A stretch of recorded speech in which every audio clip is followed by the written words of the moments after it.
Nous commettons tous des erreurs et nous pouvons avoir des moments d'égarement. Cependant, nous devons nous repentir sincèrement devant Dieu. Le roi David commit un grave péché, cependant il fit appel à la miséricorde de Dieu, reconnaissant ses transgressions. Selon ta grande miséricorde, efface mes transgressions. Lave-moi complètement de mon iniquité et purifie-moi de mon péché, car je reconnais mes transgressions et mon péché est constamment devant moi. J'ai péché contre toi seul. Psaume 51, 3, 6.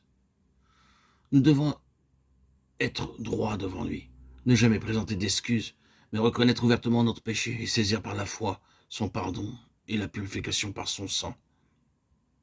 1 Jean 1,9, 1 Jean 1,7.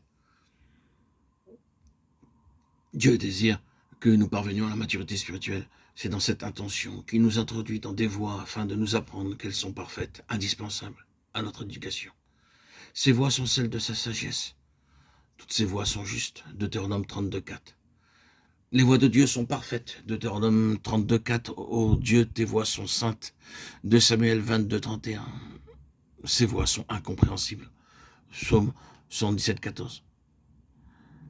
Tes voies sont justes et véritables, roi des nations. Apocalypse 15,3. À moins de marcher dans ces voies, nous ne pouvons atteindre la maturité qui est l'état de fils et le trône. Soyons de ceux qui puissent rendre témoignage qu'ils sont disciplinés par les mains du Saint-Esprit à l'école de Dieu. Hébreux 12, 7 à 10.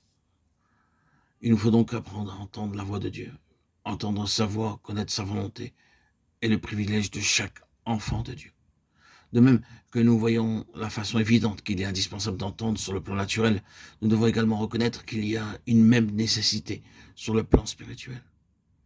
Si quelqu'un nous parle, nous savons ce qui nous a été dit. Il doit en être de même quant à lui spirituel. Comme notre Seigneur fut gouverné des cieux, nous aussi nous devons apprendre à l'être. Mais il nous faut permettre à l'Esprit de prendre sa place de Seigneur.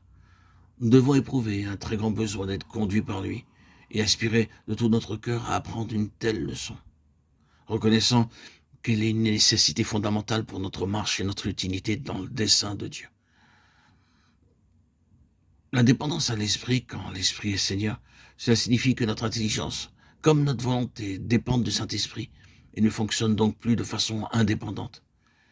Ces facultés étant désormais collaboratrices de notre esprit. La voix de l'Esprit de Dieu, qui est la voix de la vie, se fait entendre dans des vases entièrement consacrés. Et dans de tels vases, la voix de nos intérêts, de nos préservations, celle de notre raison n'a plus cours. Parce que nous consultons la voix du Seigneur. Dans de tels vases, la volonté est constamment tournée vers celle de Dieu. C'est la marque de la maturité.